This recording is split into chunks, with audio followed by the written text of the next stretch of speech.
Hey guys, this is Darren Benton again with Performance Motorcoaches out of Texas. I'm going to do a real quick walkthrough video on a Renegade Classic. This unit is actually sold.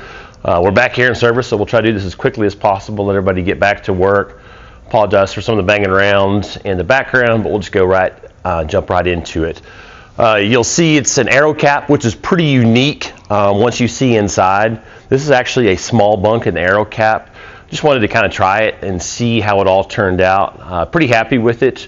It's a nice alternative for somebody looking for that more aerodynamic look, but still needing sleeping area over the top.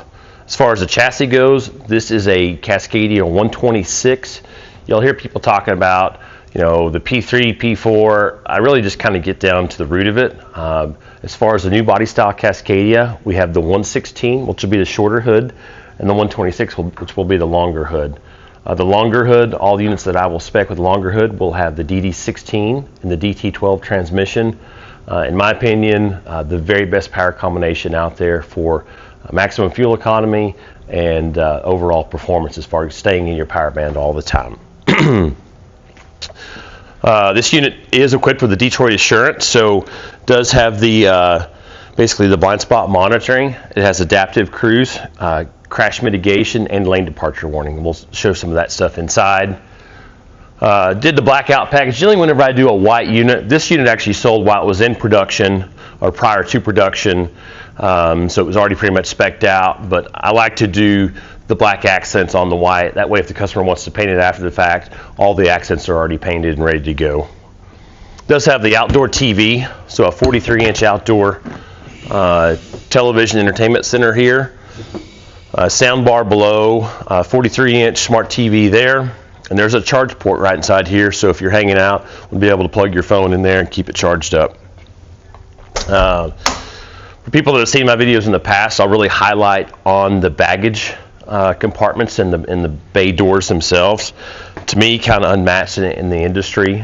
They do a great job. Dual latch mechanisms, very robust, very stout. We generally spec everything with bed liner on the inside of the cargo compartment, just see if you need to be able to wipe them out. Standard is carpet, which to me is kind of silly to even think about putting in there. No matter what people say, there don't ever seem to be 100% waterproof. So to me, just kind of that's a great attribute to have in your bays there. Pretty much most of the bays will have an additional 110 outlet in them, and then we try to spec a port down below, so if you needed to take and run some of the your power cords down the side, you could do that. Everything I build will generally be spec'd with the Aqua Hot.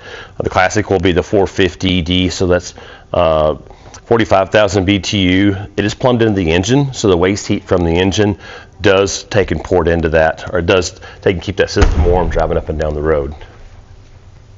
Apologize. Does have some docking lights. Those are standard. Rear to the axle. I wish I would have turned the lights on inside, but it's really difficult to see because it's low light. But this is a 3/4 pass-through, so if you had a really large table, some poles or whatever, you could stick it down there. You have a fair amount of access underneath the frame there. Small little guy rearwards the axle here.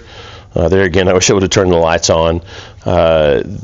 Central vac there. You could pull your vehicle up and vacuum it, and then it's all supported inside to be able to vacuum the inside of the coach itself. Come around the back side.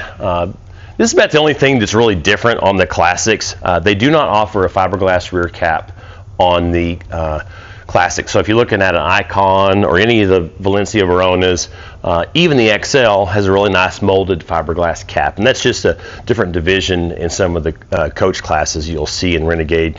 Some people kind of complain about the boxiness of this. I can tell you, once you get it painted, it really kind of ties everything in together. But that's the only, for a true RVer or a crossover RVer coming over to the Renegade Classic, it's probably about the only real complaint we hear, the really downfall, not having a fiberglass rear cap. Down below here, you'll hear different numbers, 30, 40,000 pound spec hitch. This particular ball mount right here is spec'd at 30,000 pounds. The hitch itself is spec'd at 40,000 pounds, so you'd have to change out that mechanism there.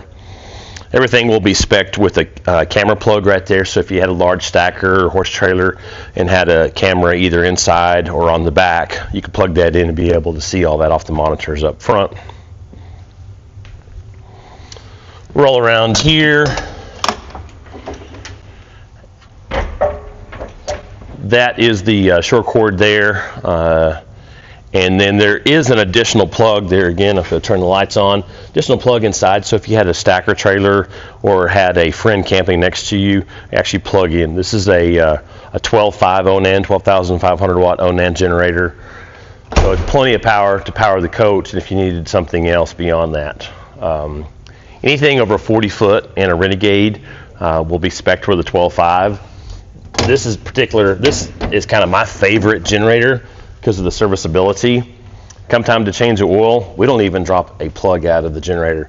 We simply just take and pull the fuel filter housing out, two 13mm bolts there, pull it out, take that the oil filter off, and then be able to suck the oil out of it. So we can generally change the oil in about 15-20 minutes on these guys. The 10 and the 12.5s are roughly the same engine.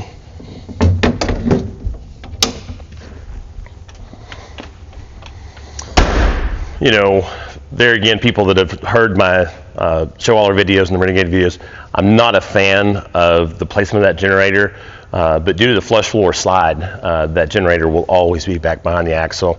We'll get into more of that, but I generally spec a dual inverter to be able to run additional air conditioner driving up and down the road.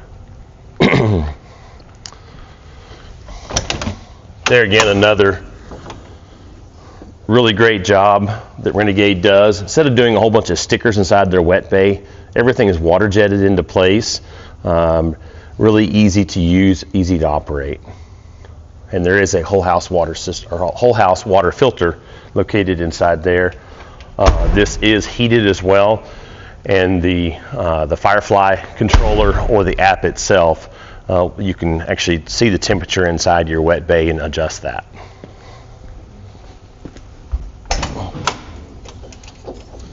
Dual inverters right here. They're 3,000 watt Magnum inverters. Do a great job powering the coach and then also powering one additional air conditioner.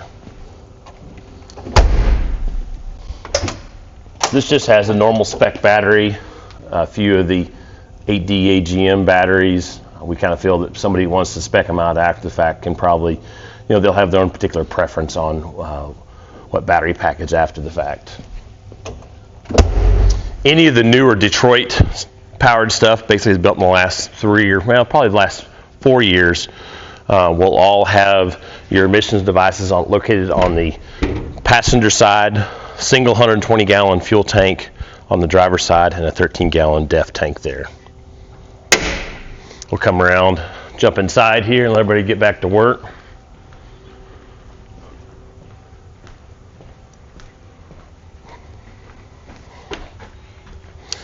Nice tiled entryway here.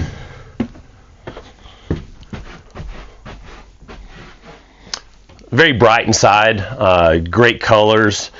This is a Woodstock stain. This is a relatively low sheen. Kind of my preference. I'm not a big fan of the really, really high sheen stuff. You see a lot of trash when they clear everything, a lot of trash in the cabinets, and then come time to any fingerprints or anything like that, in my opinion, you can see them a mile away. So this is my first Woodstock that I've done. Pretty happy with it. These are the Quicksilver walls, and then this floor right here is a honed finish, so it's not a polished finish. There again, my particular preference is kind of good for an RV. Easy to keep clean. You don't see scratches if you have dogs. If you're in and out of it, if you catch a rock on your shoe or whatever, the high polished stuff is really susceptible to major scratches. I'm going to go ahead and close the door just in case someone is coming through, and come back here. Pretty much most units will be spec'd with a convertible dinette. It is relatively easy to drop down. There's just a little mechanism right here. Well, it was already unlocked. So it'll push down, and there's additional cushion that will go in once that thing's lowered all the way down. Done a good job in regards to cup holders here, and then there's two 110 connections with USBs there as well. You'll notice the wainscot below, so that's a matching woodstock stain below the chair rail. As far as furniture, pretty much if you're looking at units out there on the market, don't be too concerned with what furniture is in that unit. If you're looking to order some kind of spec, custom spec unit further down, all the furniture is plug and play. You could order this coach with 2 dinettes, you could order it with 2 couches, you could order it with theater seats, you could order it basically with any kind of configuration whatsoever. This is the CBF, so basically a 2-bath. We've always done exceptionally well with the 2-bath bunk bed coaches. They always just kind of seem to sell themselves. So you'll have somewhat limited seating with the CBF. We have a modified floor plan that's coming out that'll jump down to a bath and a half, and we'll have some opposing seating. So pretty happy about that. The first unit is a sold unit. Imagine by the time we actually see some of the stock units, they'll probably be sold as well. So it's been a pretty good jump into the Renegade market. We've been pretty fortunate about it. Let's take and flip-flop around and talk about this guy right here. For some people that have seen it and said, well, that bunk's only good for a kid. I can tell you, I've gotten up there, I've laid down, I've not taken a nap, but I have jumped up there. I'm 6 foot tall, about 200 pounds. I can lay up there. There's plenty of room for a person to sleep up there. Maybe not plenty of room to flip-flop around, but I was able to get up there, get down, and be able to sleep up there, and then turn around if I need to. Because of this particular setup, this would be very similar to what you would see in a normal bunk over without any kind of cab cutout.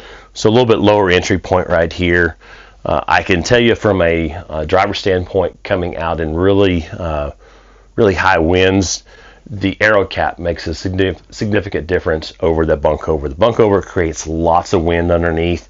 It actually affects the driving a little bit, in my opinion. It seems to kind of push or pull you certain directions in really high wind. So don't know how many of these I'll do, because a lot of people do like additional sleeping more than just one person, but it is an option. I wanted to be able to highlight this and show it to somebody that would be interested in that more aerodynamic look.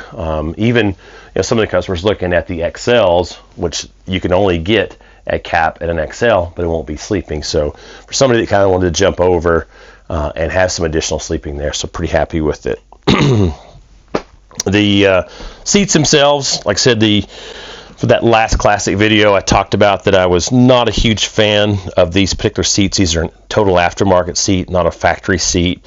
I'm getting used to them to a certain degree, but after driving a unit with a factory spec seat the week before me bringing this back, I can definitely tell a difference. The advantage to these is they are heated versus the factory seats are non-heated. They will take and flip around. Both these seats will flip around to be able to bring more of the cab back in here. But because of the lower cutout, I'm not sure how much you utilize this portion right here. We do have a link to, or I'll drop a link in the comments to, a drive along of this, so you can kind of get a little more info in regards to the cab itself. But there again, DD16, 15.6 liters, the DT12, so it's a Detroit transmission 12-speed. To me, just really can't beat that combination. It does have the adaptive cruise. The adaptive cruise is pretty unique in that it will slow you down by 3 different means. Basically, it'll pull throttle back, it'll engage your engine brake, and if needed, it'll actually engage your foot brake. That's the only time I've had that happen, is have a car dart out in front of me, and it was something that I did appreciate having. We'll get turned back around here, kind of go through the galley here. Fair amount of storage for a small guy here. Fortunately, some of the electrical does take up here. We did spec a pull-out trash can there. That could be removed and changed up at any point in time, but I do like to have the pull-out trash cans. All the cabinetry itself, they do a great job. It will be, you can see the little dovetail there. Silverware drawers here that be able to slide back and forth, and then all soft close. So excellent job on all the cabinet. Induction cooktop there, that is an upgrade. then Corian countertops. You can do quartz, you can do granite. I typically, just on a stock unit, I will pick from about 2 different Corian products that I think look a little bit nicer than the standard Corian products. A lot of those, in my opinion, look pretty cheap. They've been done for, basically 20 plus years, and so there's a lot of Corian products out there that just don't have that higher end feel to them. As far as some of the appliances, you'll see some of this stuff jump around. A lot of manufacturers are having some difficulties getting pieces, parts, so what you see in one particular video might not be what you see in the other. Nice 17.5 cubic foot residential refrigerator. Kind of my go-to as far as residential refrigerators. Not had any issues out of them.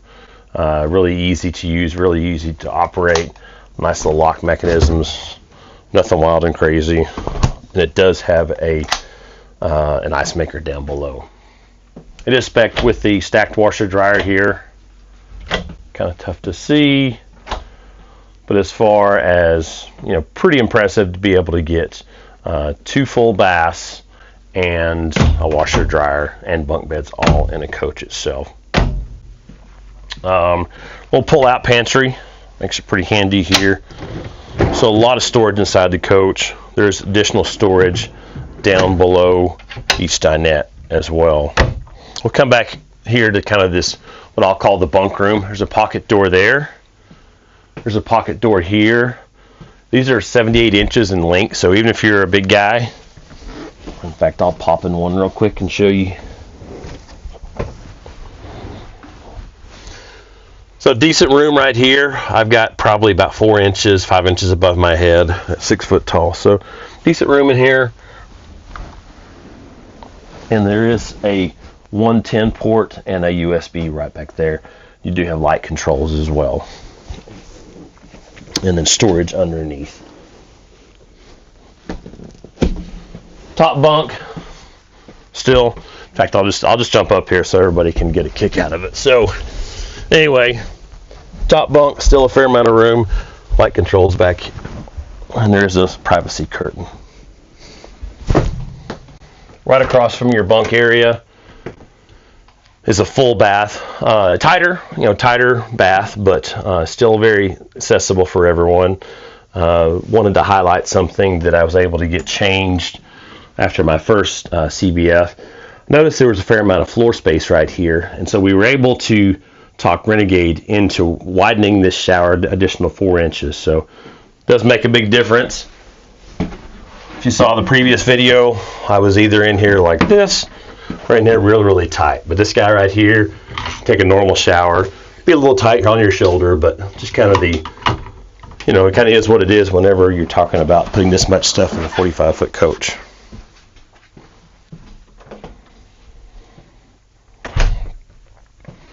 Dual pocket doors here that will pull across. This is a 72-inch wide mattress here, 80 inches long. Charging ports on either side, and there is a master control above your head to be able to turn off your lights and be able to turn your generator on and off itself. Ceiling fans front and rear, three air conditioners, basically 2 up front and then 1 here in the back. Come back here to the back bathroom. I would just jump inside the shower right here. This obviously is a much larger shower right here, plenty of room. Nice counter space right here, and lots of access to storage.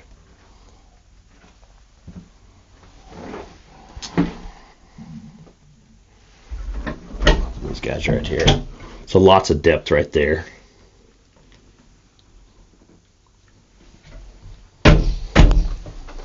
I'll open this guy right here. Make it a little bit better for you.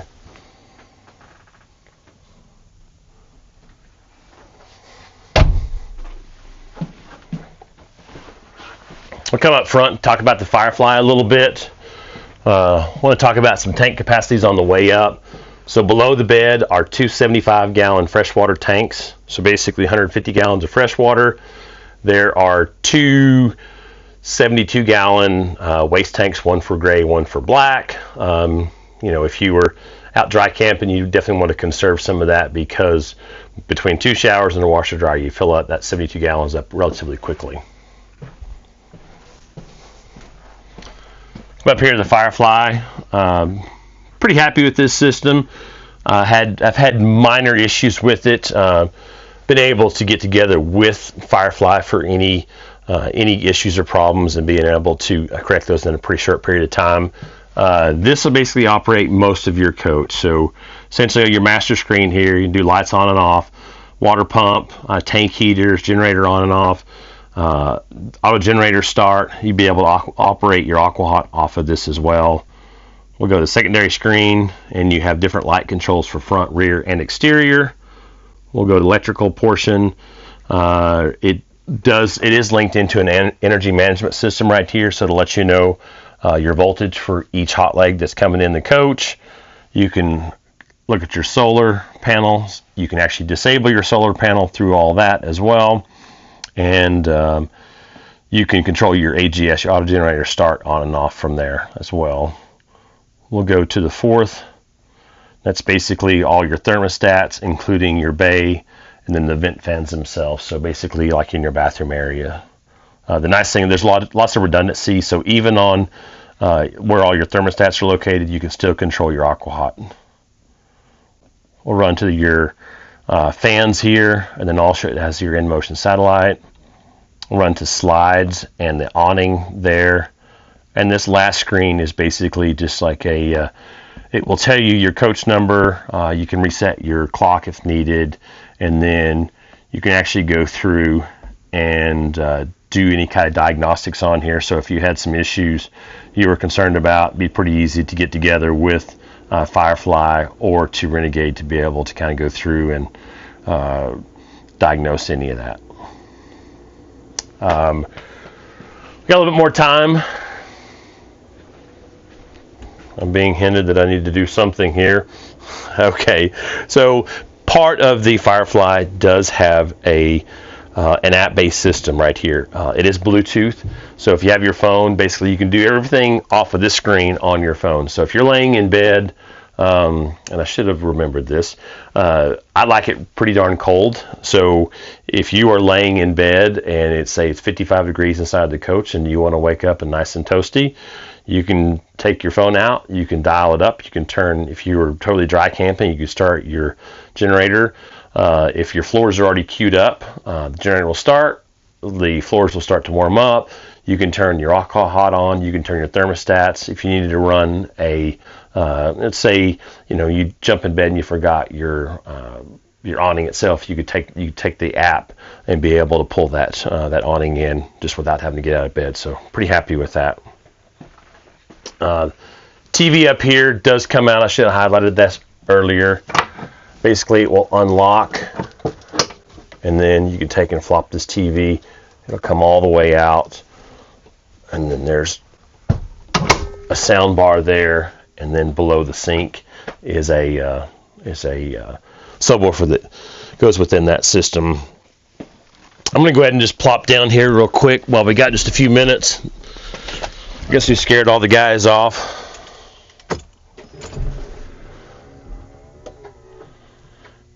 The incredibly easy to drive, incredibly easy to see out.